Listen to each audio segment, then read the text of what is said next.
اعوذ بالله من الشیطان الرجیم بسم الله الرحمن الرحیم. نن زمونږه لیکچر د 10th کلاس فزیکس لپاره دی او نن به مونږه چپټر شروع کوو ریډیو اکټیویټي. ریډیو اکټیویټي کې ستاسو سره ټاپک دی ایټم اینڈ اټامیک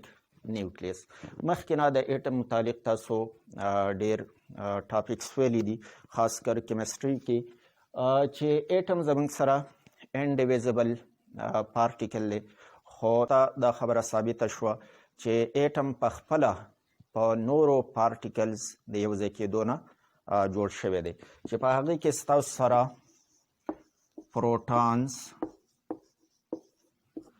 نیوټرانز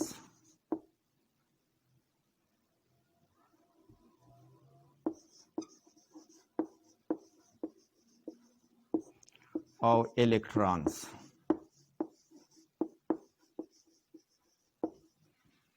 دا پارټیکلز پکې شامل دي. دې ته مونږه فنډامنټل پارټیکلز وایو.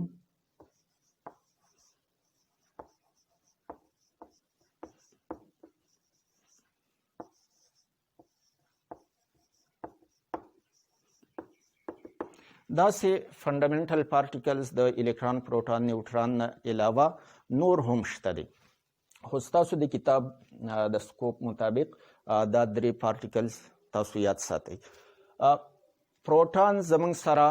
په خپله د دوه قسمه پارټیکلز د یو ځای کېدو نه جوړیږي چې هغې کې کوارک کپس او کوارک ډاون، او دغه شان نیوټران هم د کوارک کپس او د کوارک ډاون د یو ځای کېدو نه جوړیږي. الکترون متعلق لا ریسرچ چې ساینټسټ څومره کړی دی نو هغو داسې څه پارټیکلز نه دي بیا منفي چې الکترون د هغې نه د یو ځای کېدو نه جوړ شوی. نو دې وجې نه فی الحال الکترانز چې دي نو دا زموږ سره داسې پارټیکلز دي چې دا د نور پارټیکلز د یو ځای کېدو نه دي جوړ، خو پروټون او نیوټران دا د نور پارټیکلز د یو ځای کېدو نه جوړ شوي دي. د ایټم دوه حصې تاسو ویلي چې یو ته مونږه نیوکلیس وایو، چې په نیوکلیس کې نیوټران او پروټانز دا دواړه قسمه پارټیکلز موجود دي، او د دې نه غیر چاپیره بیا الکترانز په سرکلز کې تابعیږي. په الکترون باندې نیګیټیو چارجي، په پروټون باندې پازیټیو چارجي، او په نیوټران باندې چارج نوی، مطلب دا نیوټرل پارټیکلز دي. د ایټم زیاده تر حصہ دا خالی ده. د ایټم او د نیوکلیس په منځ کې که موږ کمپیریزن وکړو نو د دې ډایمیټر تقریبا 10 پاور ماینس 15 میټر، د نیوکلیس ډایمیټر 10 پاور ماینس 15 میټر ډایمیټر دی، او د ایټم کم ډایمیټر چې دی نو هغه زموږ سره د دې په نسبت باندې 10,000 چنده سیوا دی، یعنی دغه زموږ سره تقریبا 10 پاور ماینس 11 میټر جوړیږي.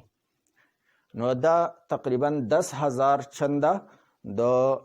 ایټم سایز دا سیوا دی په نسبت د نیوکلیس د سایز. په نیوکلیس کې چې کم پارټیکلز یعنی نیوټران او پروټون موجود دي نو دې پارټیکلز ته مونږه نیوکلیانز ویلی شو.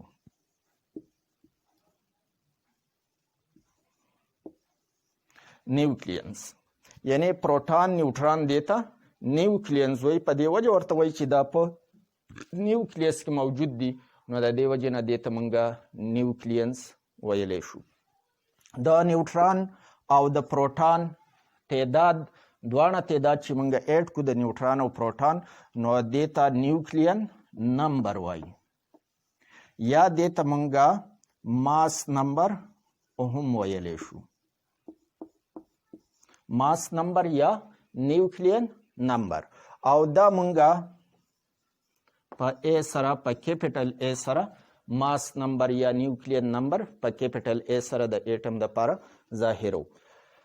د صرف پروټانو تعداد که موږ واخلو پروټان نو دې ته موږ چارج نمبر وایو یا بل نوم د دې لپاره موږ اټامیک نمبر استعمالو اټامیک نمبر نو اټامیک نمبر موږ د پروټان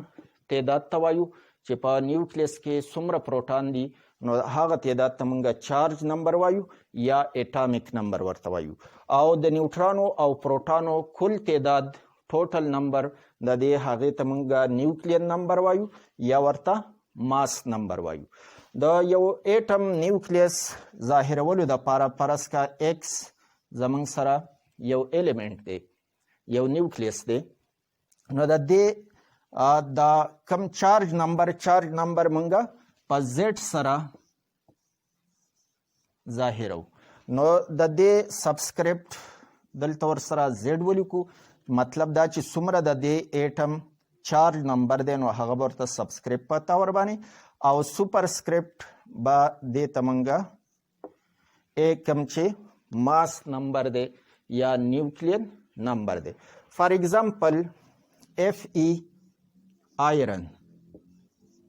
د دې اټامیک نمبر زموږ سره 26 دی او د دې ماس نمبر 56 دی نو دا نیوکلیس موږ په دې طریقې سره لیکلی شو سبسکرپټ کې به ورسره زیډ یعنی د دې چارج نمبر او بره سوپرسکرپټ کې به ورسره د دې ماس نمبر یا نیوکلین نمبر لیکو اکثر زموږ دغه داسې چې دا چارج نمبر خو موږ ته د دې سمبل نه پته لګي چې اف ای د هغې یو خاص چارج نمبر دی یا اټامیک نمبر دی نو د دې 26 پته د دې نه لګي نو بیا موږ دا داسې هم لیکلی شو چې اف ای 56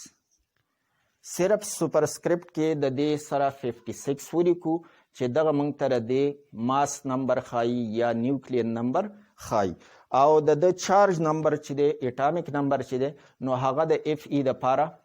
به تاسو ته پته وي چې هغه 26 دی نو که داسې ولیکئ داسې هم ټیک دی د دې نه علاوه بعض ځای کې به اف ای او 56 داسې به لیکلی نو د دې هم د دې 56 نه به مطلب دی چې د دې آیرن 56 د دې هغه ماس نمبر دی یا نیوکلین نمبر دی د پروټانو او د نیوټرانو ټوټل تعداد په دې کې 56 دی او د چارج نمبر پته به تاسو ته د هر ایټم دپاره خپل چارج نمبر دی د آیرن دپاره خپل چې هغه 26 دی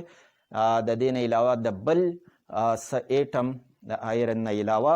بل داسې ایټم نشته چې د هغې د چارج نمبر 26 وي نو 26 به موږ ته همدغه شان پته وي خو 56 چې هغه د دې ماس نمبر دی نو هغه به ورسره لیکلی کیږي نو څومره چې ستاسو کتاب کې مخکې راځي نو داسې د سمبل سره به بیا یو نمبر لیکلی نو د هغې نه به مطلب سی چې دا پروټان پلس نیوټران د دې کل تعداد زموږ څه 56 دی کوم ته چې موږ ماس نمبر وایو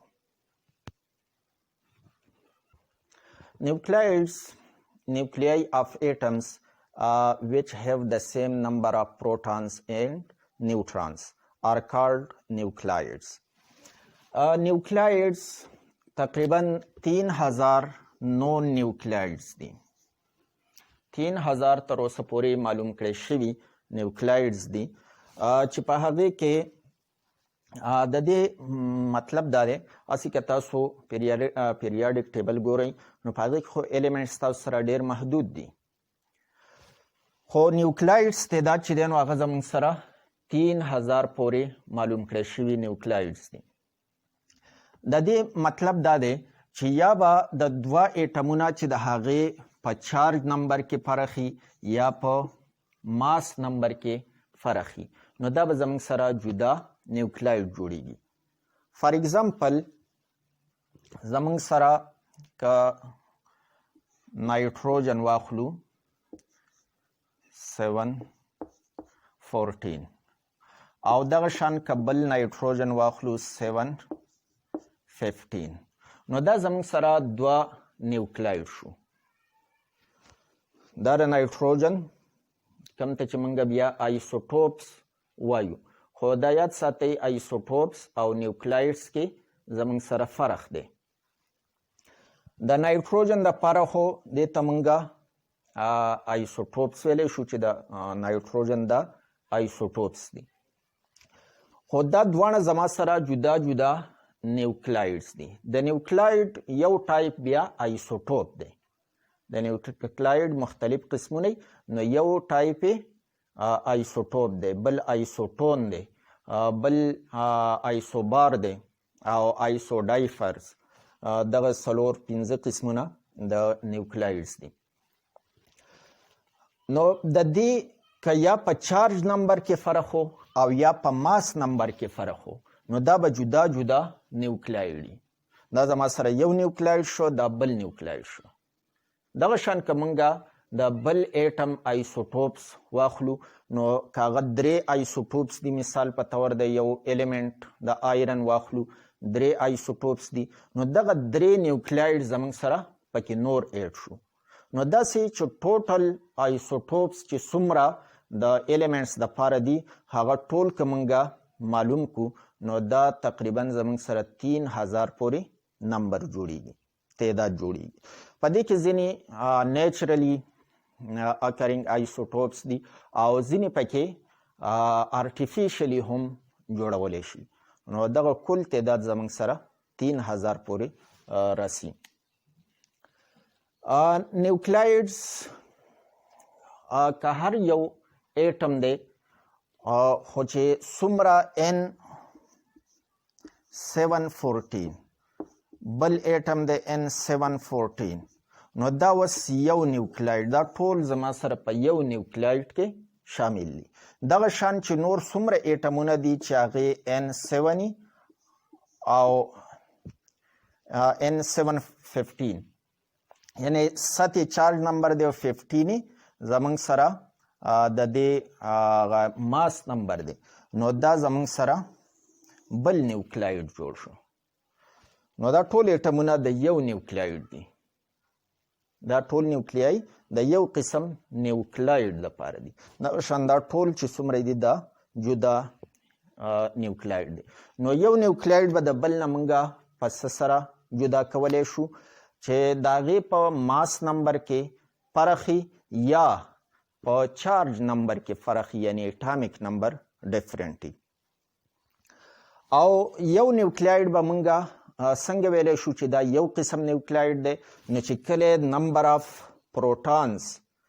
دا هم برابري او نمبر آف نیوټرانز پکې هم برابري.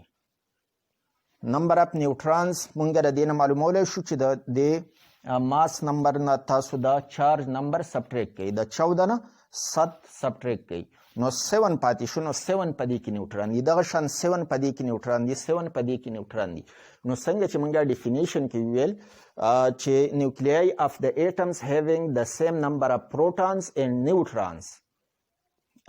in the nucleus are called nucleids. نو دا زموږ سره یو قسم نیوکلاید شو، دغه شان دا بل قسم نیوکلاید شو. نو د نیوکلاید متعلق دا خبره یاد ساتئ چې داسې ټول